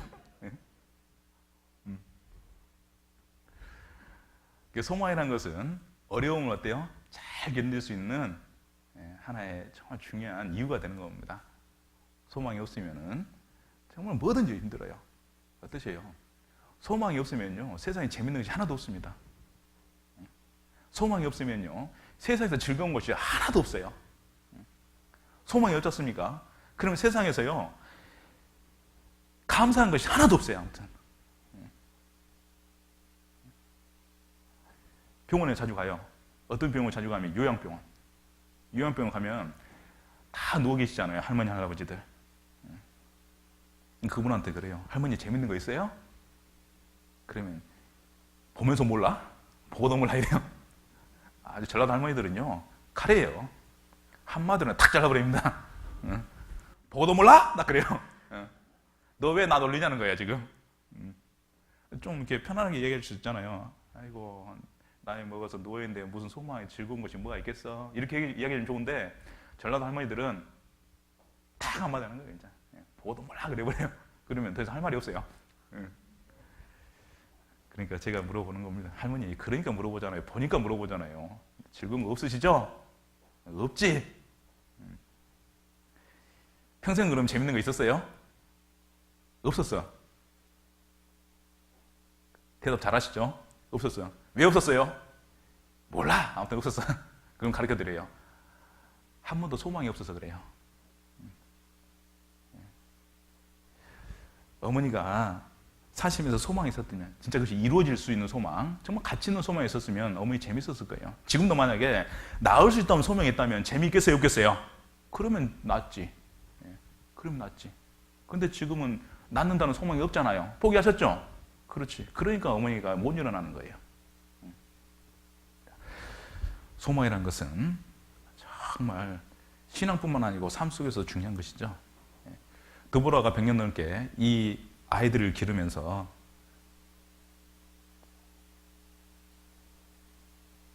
그 인고의 시절을 다 겪으면서도 이겨낼 수 있었던 것은 아마 소망일 겁니다. 소망. 어떤 소망인지 모르겠지만 소망이 있었을 거예요. 사실은 그 여인이 가졌던 소망, 처음에는 없을 수도 있었습니다. 그런데 시간이 지나면서 아마 있었을 거예요. 왜냐하면 그때 가서 어떤 이야기를 듣냐면, 처음에는 몰랐는데 그냥 사실 이제 가서 이제 그 아브라함의 종에게서 전해들은 몇 마디 이야기를 듣잖아요. 자, 그런데 가서 직접 그 이야기를 들었던 아브라함한테 물어보니까 아브라함이 이야기하는 거예요. 잘 왔다고. 내가 하나님한테 약속받은 사람이라고. 어떤 약속을 받았냐면 큰 민족을 이루겠다는 약속을 받은 사람이라고. 내가 이런 사람이라고. 보통 사람 아니라고. 그렇게 얘기했겠죠. 자, 그랬더니 이삭이 나중에 이삭한테도 하나님 나타나셨잖아요. 그래서 이삭한테도 이 땅 주고 너한테 큰 민족을 이루게 해주겠다고 약속하셨거든요. 나중에 또 회들에서 또 누가 하나님께 약속받냐면, 돌베고 베고 누워 자다가 거기서 땅에서 하늘까지 사다리가 딱 나타나잖아요. 그럼 천사가 오르락 내려가면서 하나님이 저 위에서 약속해 주잖아요. 너 이 땅 돌아오게 하고 너를 큰 민족을 이루게 해주겠다고. 네 가는데 어디까지 내 따라다닌다고. 함께 할 거라고.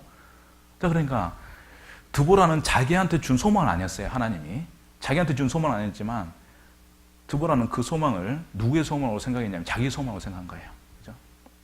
그러면 하나님이 그 약속을 이들에게 했다면, 하나님 나를 이곳에 함께 할 수 있도록 하셨다는 건 뭐냐면, 이 소망을 함께 이루라고 나를 부르신 거구나.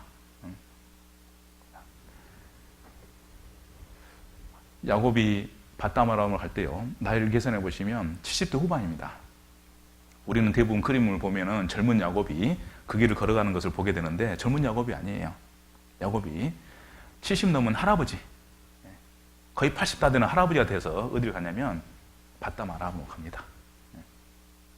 그때 100살도 넘은 드보라가 따라가는 거예요. 허리가 굽었는지 모르겠지만 따라갔습니다.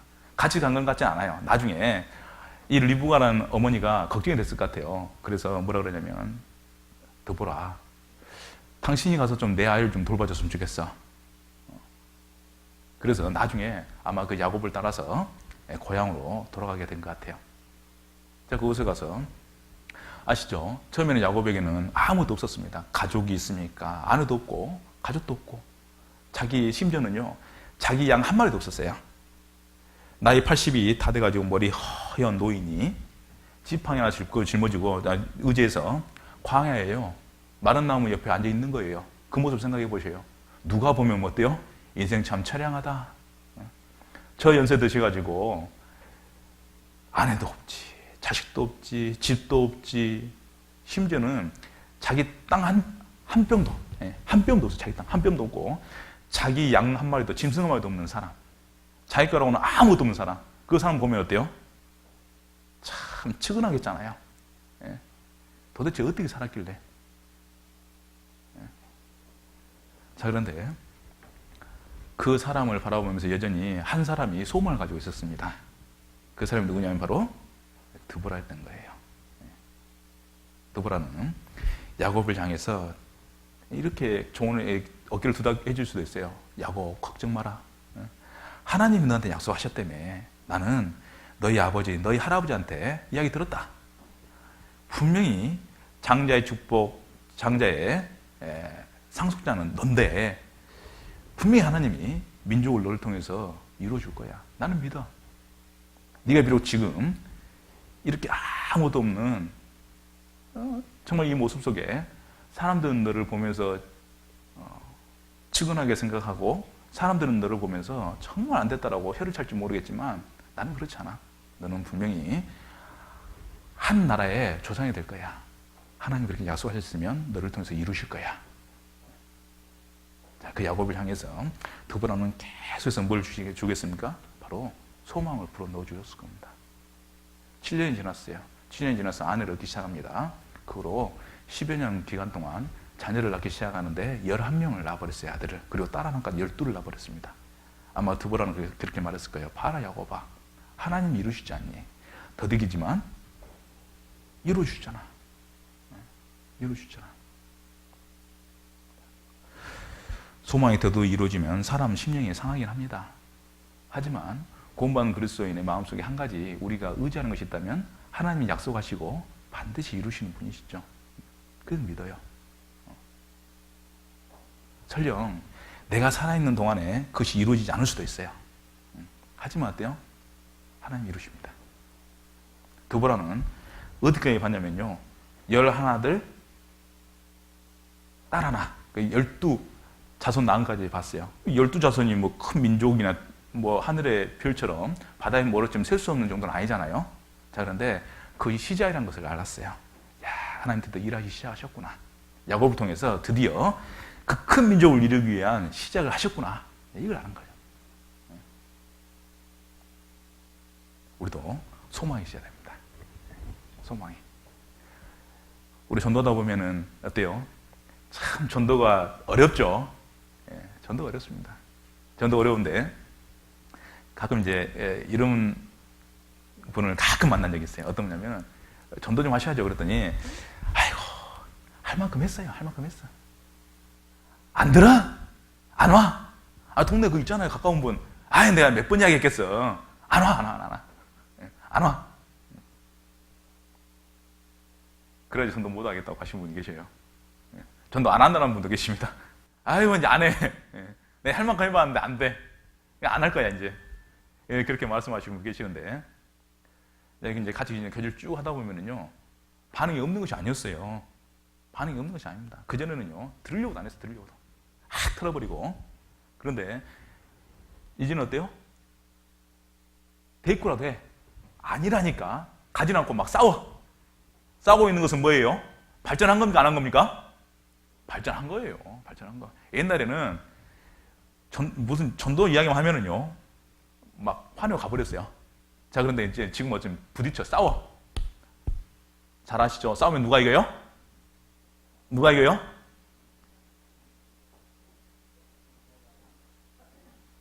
누가 이겨요? 힘센 사람. 누가 힘이 세요? 난 아니요. 난 아니요. 나 아니고 하나님 세죠, 그죠? 그러니까는 하나님께 딱 붙들리는 사람이 제일 센 거예요. 그러니까 싸움하면 누가 이겼습니까? 그냥 무조건 우리가 이기는 거예요, 무조건. 물론 육신적으로는 내가 약해요.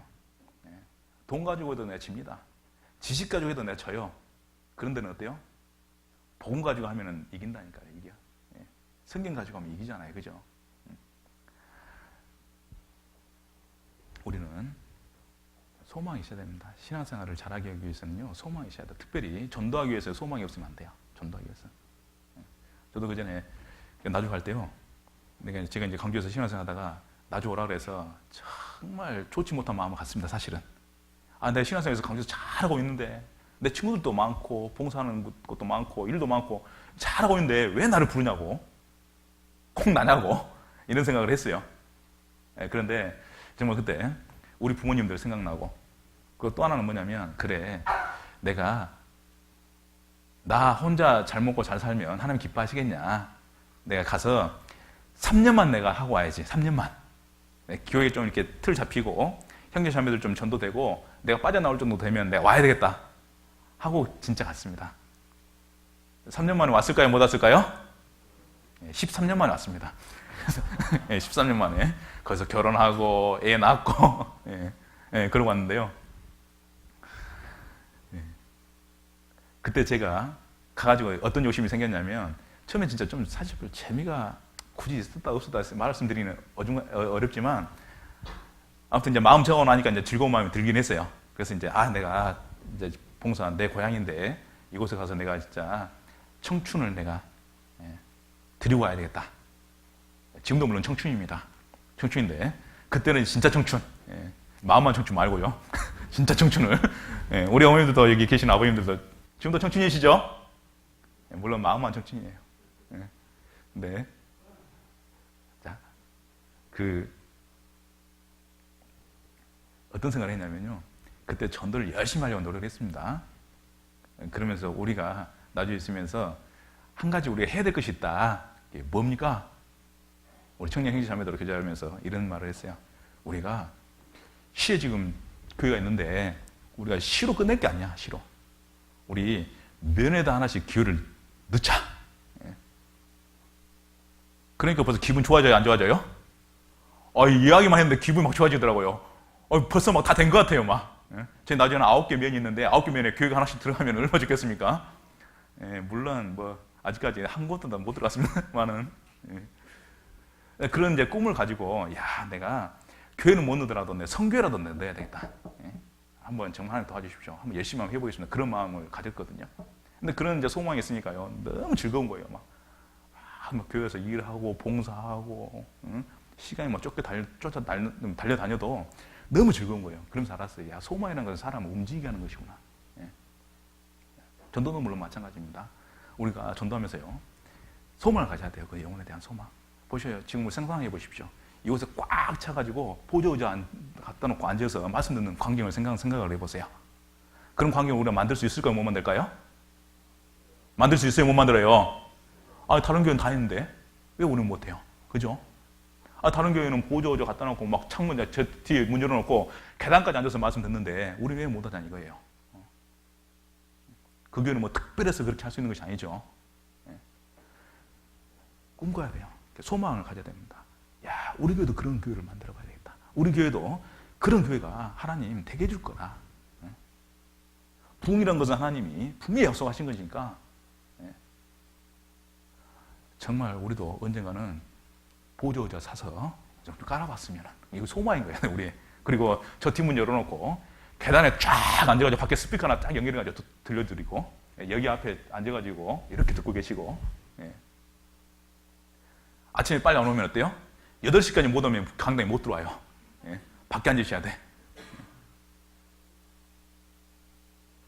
정말 그런 교회 우리가요 얻을 수 있다면, 가질 수 있다면, 그런 교회를 만들 수 있다면 오늘 희생이 혹은 오늘의 어떤 어려움이요 어려움이 아닌 거죠. 과정으로 받아들일 수 있는 거예요. 마음속에 자연스럽게.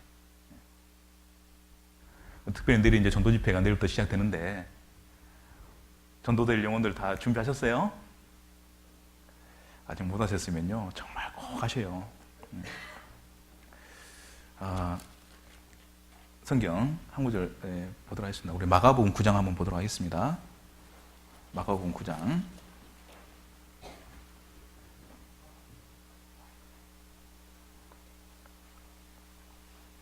마가복음 9장 신약성경 69페이지죠. 마가복음 9장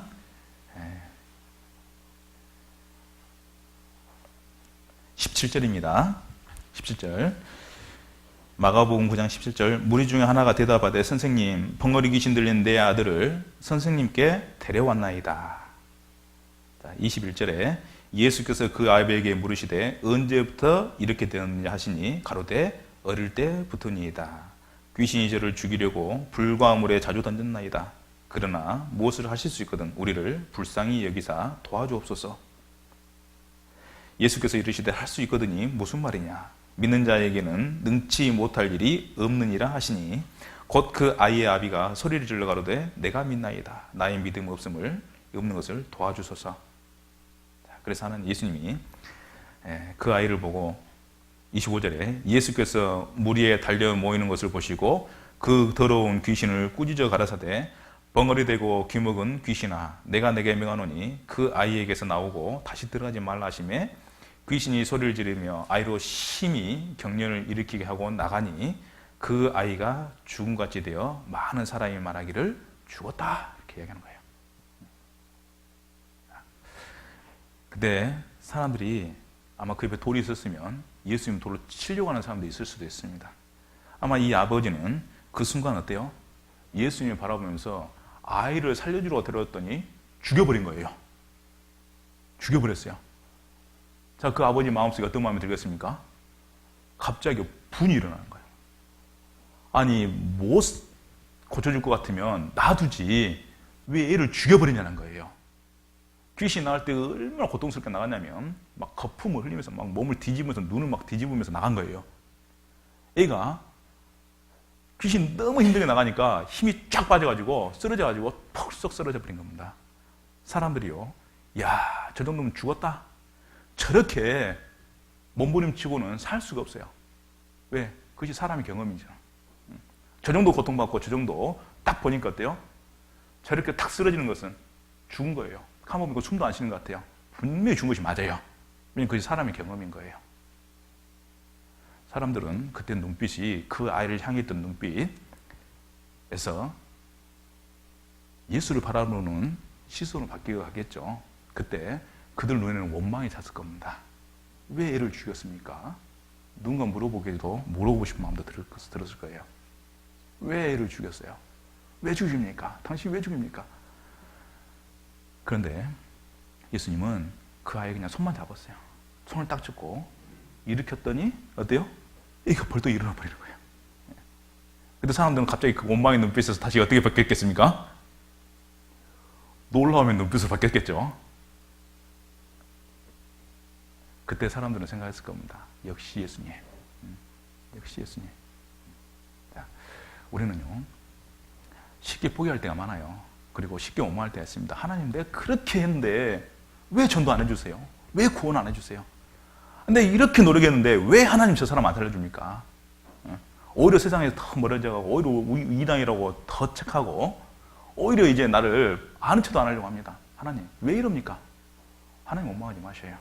아직 하나님의 손이요, 그를 놓지 않았어요.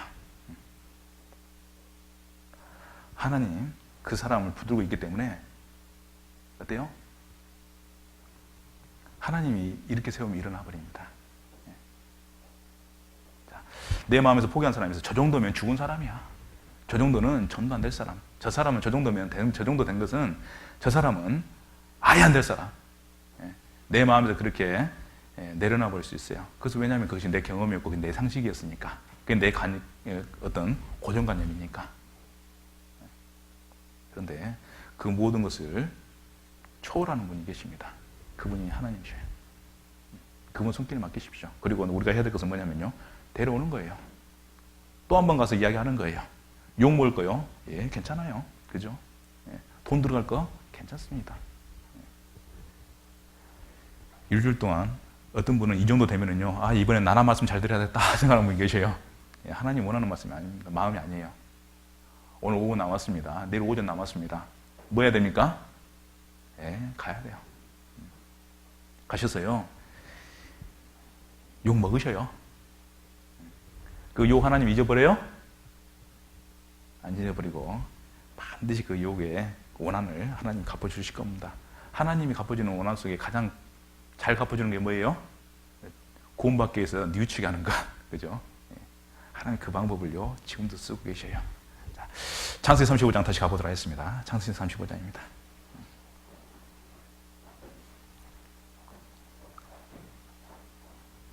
창세기 35장 다시 6절부터 보도록 하겠습니다. 야곱과 그와 함께한 모든 사람이 가나안 땅 루스 곧 베델에 이르고 그가 거기서 단을 쌓고 그것을 엘 베델이라 불렀으니 이는 그 형의 낯을 피할 때에 하나님이 그에게 거기서 나타나셨습니다.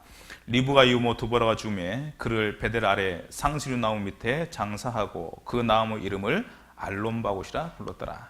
자, 이제는 익숙하시죠? 리브가 이웃모 두보라가 죽음에 그를 베델 아래 상수리 나무 밑에 장사하고 그 나무의 이름을 알론바곳이라 불렀더라. 그 알론바곳 이해가지고 나눠주에 곡함의 상수리 이렇게 되어 있습니다. 그러니까는 알론바곳이라는 뜻이 뭐냐면요, 통곡의 상수리 나무 이런 뜻인 거예요. 통곡의 상수리 나무. 왜 두보라를 묻은 그 상수리 나무를 통곡의 상수리 나무라는 이름을 붙여줬을까요? 왜겠습니까? 두보라를 묻고요, 통곡을 한 거예요. 통곡을. 누가 있겠어요? 야곱과 그의 가족들이. 얼마나 슬펐으면 통곡을 했을까요? 어머니가 죽어서 울었다는 이야기 없습니다. 성경에는 야곱이요, 엄마가 죽어서 울었다는 내용이 없어요. 그런데 한낱 종, 자기의 소유였던 한 사람이 죽으니까 이 가족이요, 얼마나 울었으면 눈물만 찔끔찔끔 흘린 것이 아니고 고굴했다고 해요. 고굴했다는 것은 진짜 뭐예요? 슬픔이죠. 너무 아쉬운 거예요. 너무 안타까운 거예요. 너무 헤어지기 쉽고, 그런데 헤어지니까요, 통곡이 나서 통곡.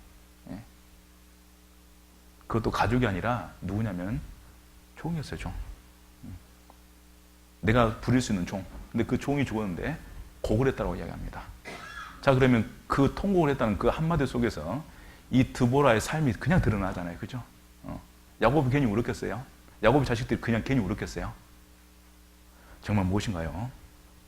이 드보라한테 받은 은혜가 있었던 겁니다. 받은 은혜. 여기 많은 분들이 계시는데 우리도 언젠가 죽을 텐데, 우리 교회 가서 죽으면 나를 위해서 통곡해 줄 분이 있어요, 없어요? 찍어보세요. 누가 나를 위해서 통곡해 줄지. 눈물 정도는 흘릴 수 있을 것 같아요. 눈물만. 그래서 아이고. 그런데 북받치는 슬픔과 아쉬움 속에요, 바닥을 치면서 통곡을 해요. 그런 사람 누가 있겠어요? 옆에 봐보셔요. 있는지 없는지. 예? 있어요, 없어요? 예? 아유, 안타깝네요. 예. 저도 생각해봤어요. 나를 위해서 통곡해 줄 사람이 있을까? 어떤 사람은 잘 됐다라고 얘기하지 않을까? 이런 생각을 이렇게 하는데, 그동안 참 많은 어려움과 힘듦을 주셨는데, 지금이라도 좀 약간 늦은 감은 있지만 이제라도 가신 것에 대해서 감사를 드립니다. 예. 이렇게 생각하는 분이 혹시나 있을까 생각해보고, 곡한다. 나를 위해서 정말 내가 죽었을 때 나를 위해서 정말 슬픔에 곡을 해줄 사람이 있을까? 저도 이제 교회에 있으면, 강주에서는 정말 1년에요 한 60분 정도 죽어요. 돌아가셔요. 60분 정도 돌아가시는데, 그러니까 교회에서 1년에 장례 부의금으로 보통 60분대 70명 정도를 이렇게 미리 예산을 세워놓습니다. 왜냐하면 그렇게 항상 돌아가시니까. 그러니까는 장교회 하나씩 사라지는 거예요. 강주에서는. 그러니까 올해도요, 지금 제가 받은 문자만 해서 30건 넘게 받았습니다. 그만큼 많이 돌아가셨어요. 저는 봄 내내 장례식장하고 결혼식장 다닌 것밖에 기억이 안 나요. 그러니까는 그렇게 많이 돌아가시는데, 그렇게 많은 장례식장을 가지만 통곡하는 것은 거의 못 봐요. 거의 못 봐요. 물론 제가 없을 때 울 수도 있겠죠. 근데 통곡하는 건 거의 못 봤어요. 근데 가끔 정말 많은 형제자매들이 겉으로 못하지만 속으로 통곡하고 있는 것을 느껴요. 겉으로는 마음대로 울지 못하지만 마음속에서 얼마나 아쉬워하고 슬퍼하는지를. 어떤 분은 그렇게 말씀하셔요. 차라리 제가 죽는 것이 낫지 않았을까, 하나님. 그런 마음이 들었다고. 저런 분이 살아서 주의 복음을 위해서 더 열심히 살 수 있는데 왜 나 같은 사람 살려두시고 저런 분을 먼저 데려가시는지 모르겠다고, 하나님. 그때 그분한테 그렇게 이야기했습니다. 그분처럼 사시면 된다고. 죽은 게 아니죠. 자, 통곡은 아무 때나 나오는 것이 아니에요. 얼마나 야곱과 그 가족을 위해서 희생했으면 이렇게 울었냔 말이에요. 지나가는 사람이 그 상수리나무 볼 때마다 뭐라 그랬어요? 야, 저 상수리나무 어떤 나무인 줄 아냐? 통곡의 상수리나무다 하면서 이제 이야기를 해주겠죠. 왜요? 그러면은 옛날에 나는 잘 모르는데 드보라라는 여자가 있는데 그 드보라를 죄다 묻었대. 그런데 묻었는데 그 종이었거든. 근데 그 주인들하고 가족들이 그 사람 위해서 너무 울었어. 그래서 이름을 통곡의 상수리나무 지어놓은 거야. 그래서 그 나무가 지금 어디 있는지 모르겠지만 아마 하나님 앞에서는 그 지금도 기념이 돼 있을 겁니다. 그죠? 통곡의 상수리나무. 그리고 하나 더 우리가 여기서 정말 은혜 받을 수 있는 것이 하나가 뭐냐면요, 제가 이 말씀 보면서 나도 이렇게 죽었으면 좋겠다 이런 생각을 했습니다. 자, 이 드보라가 죽은 곳이 어딘지를 보셔요. 어디입니까? 드보라가 죽은 곳? 베델이죠. 그죠? 베델이 무슨 뜻이 뭐라 그랬어요? 하나님의 집. 드보라는 처음에는요, 어디 살았냐면 우상단지 속에 살았죠. 그죠? 죄의 땅에 살았습니다. 그런데 아브라함을 따라서 그는 어디로 오게 됐냐면 하나님에게로 오게 됐죠. 그래서 그때 하나님을 믿는 완전한 신앙을 갖게 되었고, 하나님을 위해서 평생을 살다가 결국은 나중에 어때요? 어디서 죽었냐면 엘베데에서 죽은 거예요. 엘베데. 하나님의 집 안에 계시는 하나님 앞에서 죽은 거예요. 우리의 마지막 소원이 하나 있다면 우리는 죽는 곳이 참 중요합니다. 그죠? 죽는 곳. 어디서 죽고 싶으셔요? 연세 드신 분들은, 대부분 이제 도시에 있는 분들은 고향 가서 죽고 싶다고. 고향에서 못 죽더라도 죽으면 어때요? 최소한 묻히기는 고향 가서 묻혔으면 좋겠다. 이렇게 말씀하셔요. 저희 어머님도 그러십니다. 저희 어머님도 뭐라 그러냐면, 나중에 나 죽고들랑 빻아서 저기 집 근처에 있는 강에다 뿌려버려라. 이렇게 이야기를 해요. 예. 왜요, 어머니? 그전에는 산에다 뿌리라 그러더라고요. 왜냐하면 새처럼 날아다닌다고. 근데 구워 먹고 나서는 그냥 아무데나 뿌려라. 이제는 아무데나 뿌리라 그래. 이렇게 해요. 그전에는 산에다 뿌려라, 강에다 뿌려라 이렇게 말씀하셨거든요. 지금은 아무데나 뿌려버려. 이렇게 이야기하십니다. 예. 그런데 그게 맞는 것 같아요. 나이가 드실수록 어른들은 무엇에 집착하냐면 과거의 고향에 대해서 집착을 많이 하는 것을 느껴요. 예. 그래서 연세 드신 분들 도시에 좋은 집으로 이렇게 모시려고 해도 안 가시잖아요. 있는 분들도 내려오시려고 하시잖아요. 여기에 고향에 대한 사모가 있습니다, 분명히. 자, 그러면 이 드보라도 분명히 이 나이에 150이 넘은 그 나이 곧 있으면 이제 죽을 나이가 되잖아요. 자, 그러면 아마 그때 이렇게 생각할 수도 있겠죠. 야곱이, 드보라, 이제 여행길이 참 이제 먼데 지금 가면 이제 다시 고향 못 들어옵니다. 그냥 고향에서 남은 여생을 사시다가 돌아가시는 거 어때요? 혹시 그렇게 말할 수도 있을 수도 있겠다는 생각이 들어요. 아니면 그걸 아는 사람들이, 야, 드보라 이제 너 몸 너무 나이 많이 들어가지고 이제 갈 수가 없어. 가다 죽을지 가서 죽을지 곧 죽게 되는데, 아니 마지막 여생은 그래도 고향에서 좀 보내는 게 낫지 않겠어? 드보라의 마음속에도 아마 우리랑 똑같은 마음이 있을 거예요. 고향에서 살고 싶은 마음. 고향에서 마지막 여생을 보내고 거기서 죽고 싶은 마음이 있을 겁니다. 자, 그런데 드보라는요, 아니야. 가다 죽더라도 나는 갈 거야. 그래서 그 힘없는 무릎을 이렇게 세우고 지팡이를 짚고 갔는지는 모르겠지만, 아무튼 엎혀서 갔는지 나귀 타고 갔는지 모르겠지만 아무튼요, 갔어요. 가다가 물론 가나안 땅에 원래 살던 그곳까지 가지 못했지만 가다 죽었습니다. 근데 그것이 더 나은 거예요. 그것이 어디냐면 바로 엘베델이었어요. 비록 우상이 가득한 땅에서 처음 시작을 했지만 결국은 어때요? 하나님과 동행하는 삶, 하나님의 일을 사다가 하나님 안에서 죽는 영광. 이게 바로 구원받은 그리스도인이 모두가 꿈꾸는 그런 죽음이죠. 여기 계시는 우리 후프교 형제 자매님들, 어디서 죽으실래요? 죽을 것 빨리 정하세요, 얼른. 죽을 것 빨리 정하십시오. 안방? 거기 말고요. 좋은 병원? 거기 말고요. 우리도 어디서 눈을 감아야 됩니까? 하나님 안에서. 그것이 안방일 수도 있고 그것이 병원일 수도 있어요. 그것이 어딘지는 모르겠어요.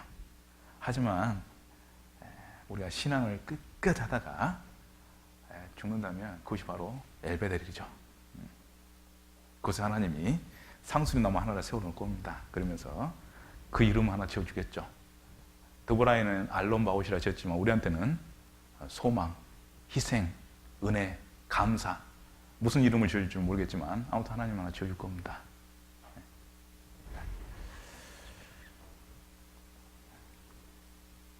끝까지 신앙생활 잘했으면 좋겠어요.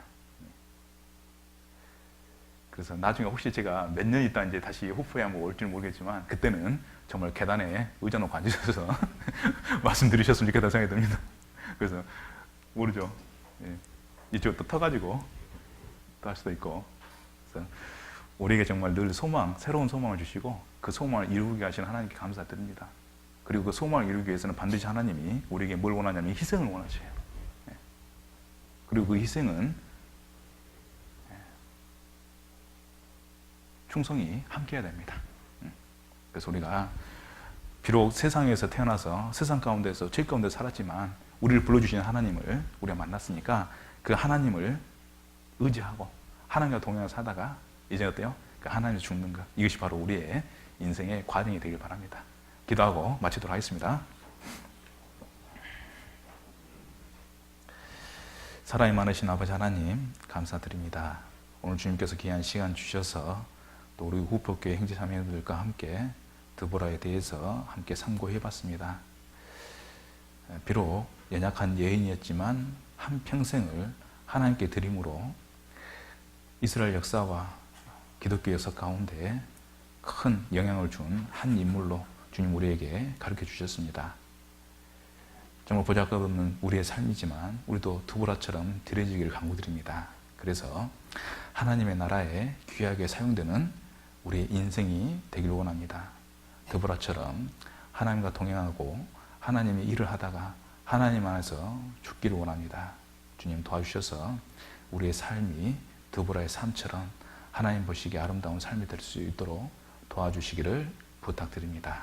내일부터 있을 우리 후포교회 대집회에 주님 함께 해주시고 말씀을 증거하시는 목사님 이술 가운데 주님 함께 해주시고 또 건강도 지켜주셔서 하나님 말씀 능력 가운데 증거하시도록 도와주시고 우리 형제 자매님들 한 마음과 한 뜻이 되어서 서로 협력해서 이 귀한 선을 이룰 수 있도록 도와주시고 우리에게 전도할 영혼을 주님 부디 허락하셔서 오늘과 내일 아직 예비되지 못했다면 정말 이 이틀간의 시간 최선을 다해서 전도해서 이 자리를 채울 수 있도록 도와주시기를 간구드립니다.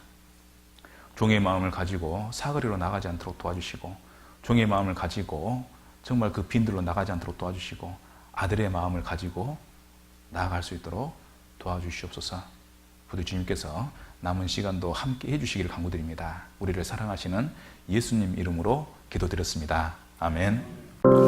얼마 전에 저희 어머니한테 문자가 나왔었어요. 세월호 사건 얘기하시면서 그래도 너희들이 사라져서 고맙다라고 얘기를 하셨는데 저희 어머니는 제가 살아있다는 것 자체를 고마워하시는데 저는 어머니 전도를 안 하고 그냥 언제 주님이 오실지 모르는 이 삶 속에서 이 세상 속에서 어머니가 즐겨 가는 그 하루하루를 보는 거잖아요. 저는 어머니는 제가 살아있다는 거에 대해서 감사해하고 고마워하시는데 그것도 자식한테.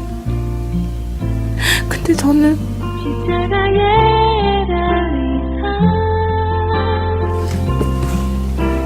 제 어머니인데 그렇게 즐겨 가는 거를 바라만 보고 전도하는 게 힘들다고 그냥 그걸 놓고만 있었던 거예요.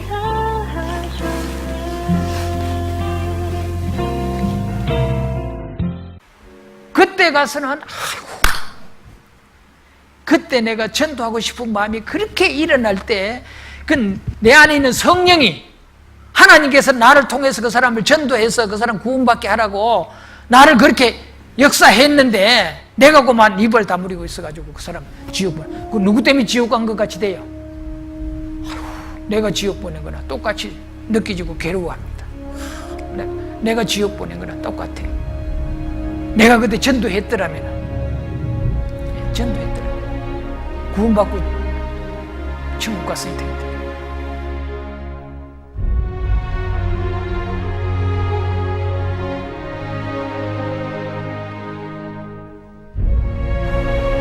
이건 정말 놀라운 일입니다. 정말 두려워해야 될 일입니다. 이것은 정말 슬퍼해야 될 큰 비극입니다. 우리는 이 사실을 전해야 됩니다. 눈물 없이 서 있는 이 몸은 돌입니까? 사람입니까? 예수님 옆에 달려 죽은 강도는 그때가 딱 믿을 수 있는 절호의 기회잖아요. 그때 놓쳐버리면은 결코 믿을 수 없잖아요.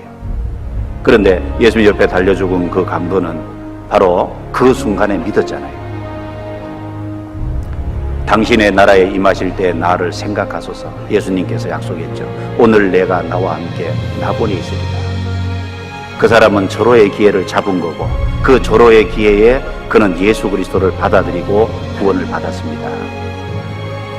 그런 것처럼 우리는 생을 살면서 오늘 해야 될 일이 있습니다. 너는 말씀을 전파하라. 때를 얻든지 못 얻든지 항상 입사라. 죽은 영혼이 하나님의 복음을 듣기만 하면 구원받는 이 복음 듣는 자는 살아나리라. 자기 가족, 자기 친척, 자기 친구, 자기 주변의 이웃 사람들, 불쌍한 영혼들 그들에게 전해야 됩니다. 듣든지 아니 듣든지 전해야 됩니다. 여러분 구원받은 지 10년 됐습니까? 15년 됐습니까? 아직도 가족이 구원 못 받아요? 괜찮아요. 포기하지 말아요. 반드시 구원받습니다. 여리고성처럼 버티고 섰을지라도 그 여리고성 돌면 무너지는 거예요. 도세요. 기도로 도세요. 멈추지 말아요. 끝까지 하세요. 하나님이 무너뜨리는 거예요. 우리 가운데 죽으면 죽으리라 그런 각오를 가지고 사는 사람들이 많아진다면은 새해 엄청 많은 사람들이 구원받는 역사가 나타나게 될 겁니다. 우리 가운데 죽기를 각오하는 사람이 많아진다면은 훨씬 더 많은 사람이 짧은 시간 내에 구원받을 수 있습니다.